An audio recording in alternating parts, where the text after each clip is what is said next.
Hello, bonjour à tous. Je vous salue dans le précieux nom du Seigneur Jésus. Aujourd'hui, nous sommes rendus au deuxième jour plutôt de notre sujet. Dieu doit guérir notre pays. Nous sommes rendus au deuxième jour et il est temps de continuer de parler de ce sujet qui est très important, bien aimé, très important pour notre pays. Nous voulons le voir saint, nous voulons le voir grand, nous voulons le voir changer. Et nous sommes les véritables et les principaux acteurs de ce changement. Et personne ne doit rester en arrière.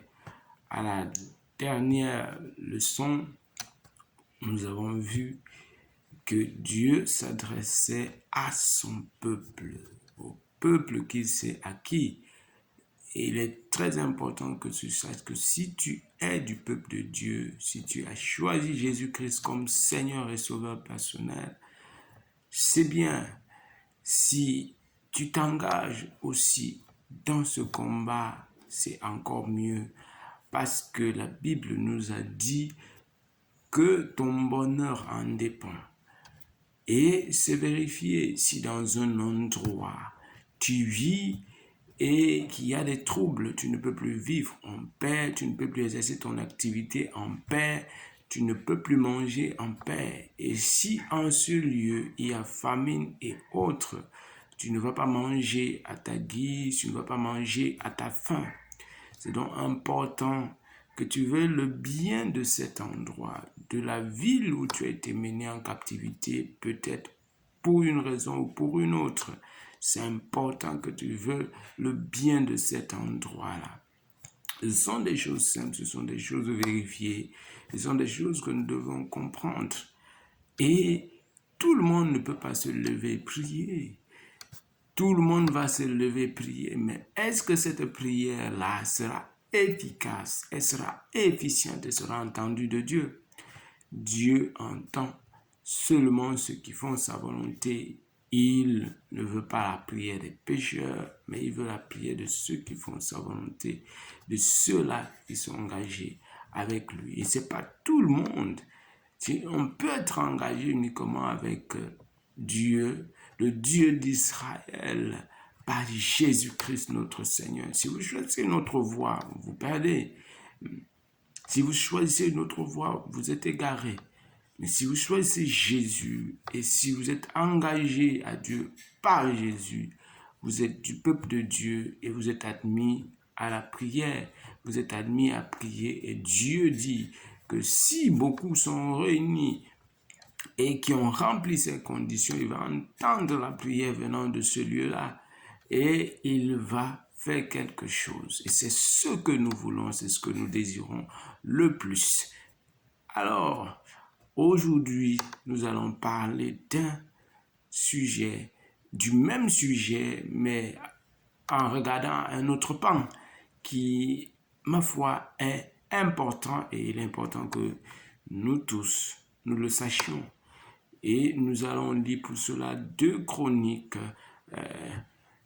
7, verset 14. Ça, c'est notre texte de base. Il est bien de revenir aux bases et de pouvoir avancer. Nous allons lire et je vous prie, vous qui êtes à la maison, d'écouter. Mais bon, avant de lire, il y a quelque chose que nous avons envie de faire. Nous devons remettre ces moments entre les mains du Seigneur pour qu'il puisse nous guider tout au long de cet entretien que nous aurons ensemble, tout au long de cette méditation matinale. Nous allons prier. Éternel Dieu, nous te bénissons pour ce moment particulier. Nous avons besoin de ton soutien, nous avons besoin de ta lumière, nous avons besoin de ton éclairage, nous avons besoin que tu nous conduises en toutes choses au Saint-Esprit. Nous avons besoin que tu nous conduises en toute la vérité et que ceux qui sont de l'autre côté à la maison puissent être au courant de toute la vérité et que nul n'en ignore et que nous puissions utiliser à bon escient la vérité qui nous viendra de Dieu. Seigneur, merci. Dans le nom de Jésus, nous avons prié. Seigneur, nous venons contre tout ce qui va se lever contre ce programme. Que toutes ces forces soient anéanties et détruites au nom de Jésus-Christ de Nazareth. Béni sois-tu, toi qui es Dieu, dans le nom tout-puissant de Jésus-Christ de Nazareth. Nous allons lire dans 2 Chroniques 7,14, il est écrit « Si mon peuple, sur qui est invoqué mon nom, s'humilie, prie et cherche ma face, s'il se détourne de ses mauvaises voies, je les exaucerai des cieux, je lui pardonnerai son péché et je guérirai son pays. » Mon bien-aimé, c'est ce qui est écrit dans la parole de Dieu.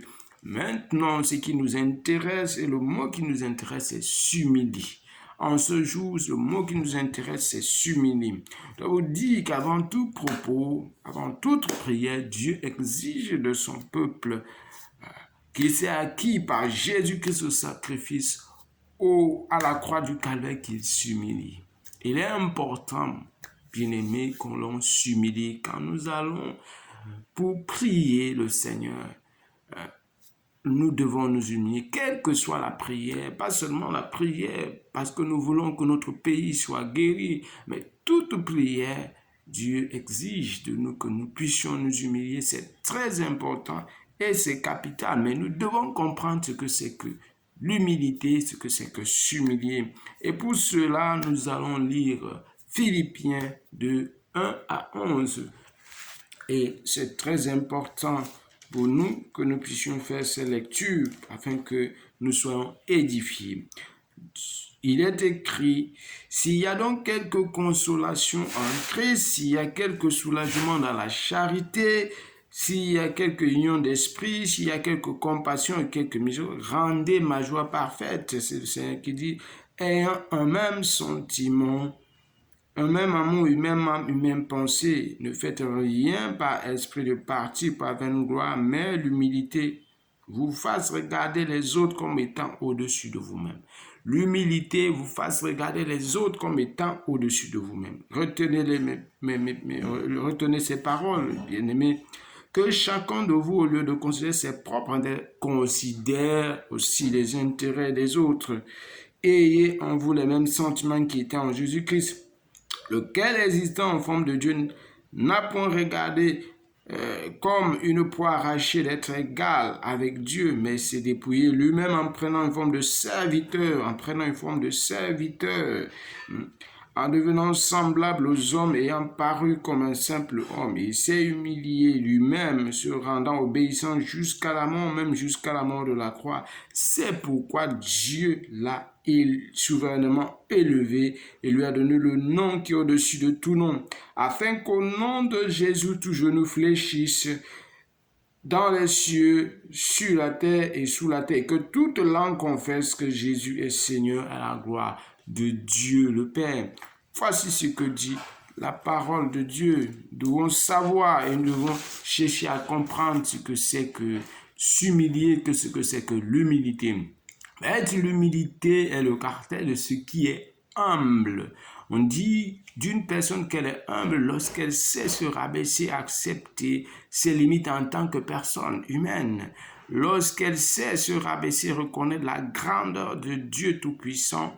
Lorsqu'elle sait se rabaisser au niveau du simple individu, malgré son rang social élevé et malgré ses grandes connaissances et même ses grandes compétences, pour considérer aussi les intérêts des autres, pour considérer aussi les avis des autres et même les compétences des autres, bien entendu. Cette personne-là est tout le contraire d'être orgueilleuse. Et Dieu fait grâce aux hommes, mais résiste aux orgueilleux, bien-aimés. Et ça, c'est l'objet du Proverbe 3, le verset 34. Ainsi doit être l'état de cœur du peuple de Dieu avant d'entrer dans ces moments de prière, que nous dédions à notre maison, à la ville, à la nation dans laquelle nous vivons ou dans laquelle nous séjournons. Nous voulons faire des moments de prière pour la nation, nous voulons faire des moments de prière pour la ville, nous voulons faire des moments de prière pour notre maison.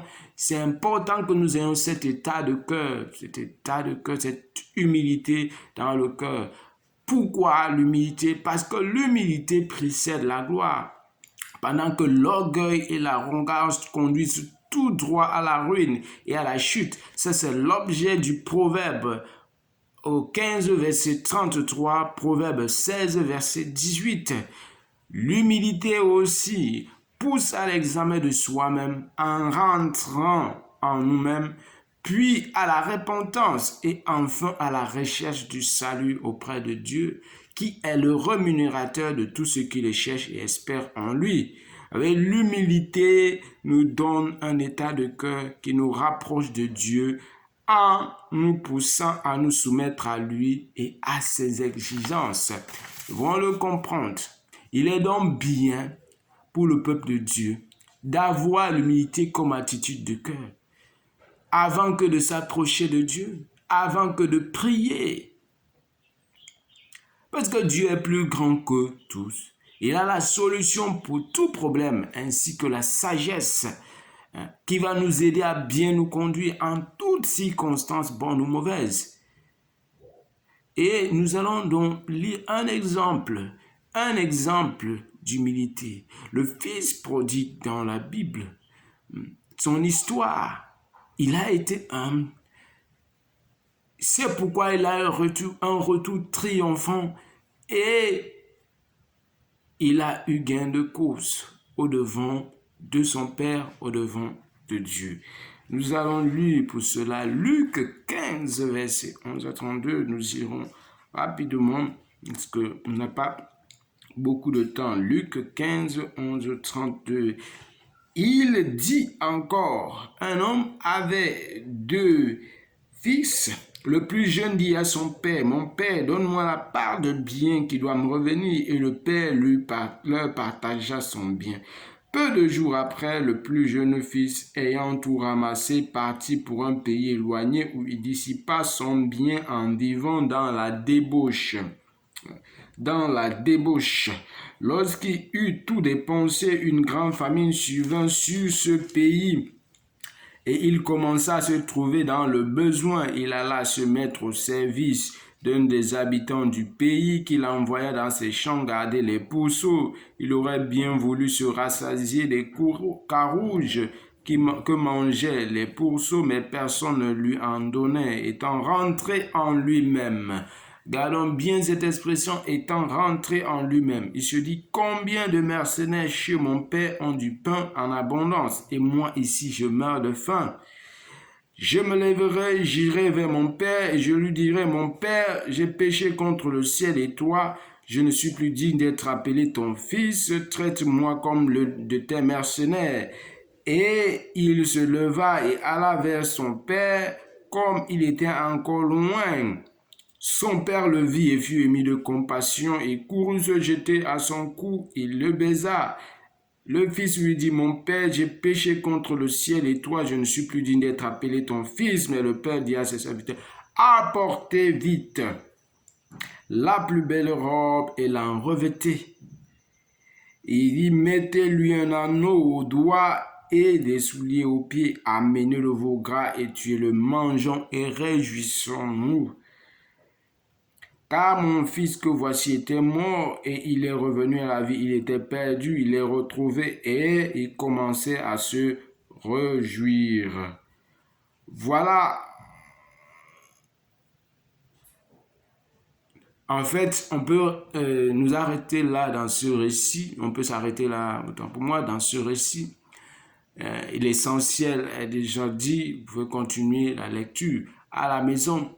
Mais j'aimerais que nous puissions retenir d'ici la quintessence de ce texte. Ici, de quoi ou de qui s'agit-il? Il est question ici de l'homme. C'est une parabole qui veut parler de l'homme et de Dieu. En réalité, le jeune fils, ici, équivaut à l'homme. Et le père équivaut à Dieu. L'homme, à un moment donné, a été dans le jardin d'Éden, il était tout proche de Dieu, près de Dieu, et il a décidé lui-même de partir vers d'autres aventures. Il a décidé d'aller vers un lointain pays, il a décidé de s'éloigner de Dieu. il a décidé de ne plus être sous la direction de Dieu, puisqu'il était dans la maison de son père, il était dans la maison de Dieu, il était là où Dieu l'avait placé, il était en Éden, et Dieu venait tout le temps le visiter, comme un père visite son fils pour qu'il puisse avoir une causerie entre enfants et père, ou entre père et enfant. Maintenant, il a décidé de ne plus être soumis aux exigences de son père. Et ceci, c'était sous l'influence diabolique, l'influence de celui-là qui va devenir son voisin, de celui-là qui va finalement devenir son maître, et celui-là qui va l'amener vers ses pourceaux afin qu'il mange les carouges et ne va même pas lui donner l'occasion de manger toutes ces choses-là. Et alors, il a emporté le fils loin du père, et arrivé là-bas, le fils, il a fait entrer le fils dans la débauche. Le fils est devenu débauché, il ne faisait que s'envoyer en l'air avec femme, il ne faisait que s'envoyer en l'air dans des orgies, dans des beuveries, et voilà, tout ce qu'il avait, il l'a dilapidé. L'homme, tout ce qu'il avait a dilapidé ce qu'il avait, il n'a plus rien, il n'a plus sa force d'antan, il n'a plus sa puissance qu'il avait auprès de son père, il n'a plus rien. L'homme est devenu un simple mortel, il n'a plus rien. Il n'a plus le pouvoir sur les animaux, il n'a plus le pouvoir, il n'a plus rien. Maintenant, il est plein, et maintenant c'est la famine, ça et là, c'est les guerres, c'est les problèmes au sein de la famille humaine. Et ça chauffe de partout. Maintenant, il est question d'être humble pour pouvoir retourner au Père. Si l'homme est orgueilleux, il va continuer de boire sa tasse de misère. Il va continuer de boire sa tasse de difficulté, alors que chez son père, il peut trouver solution. Et pourquoi, étant rentré à lui-même, il est question ici que nous rentrions à nous-mêmes, que nous considérions nous-mêmes, nous considérons comme étant des gens mauvais, et nous avons besoin de l'approbation du Père Céleste, nous avons besoin du pardon du Père Céleste, nous avons besoin que le Père Céleste encore nous prenne dans ses rangs.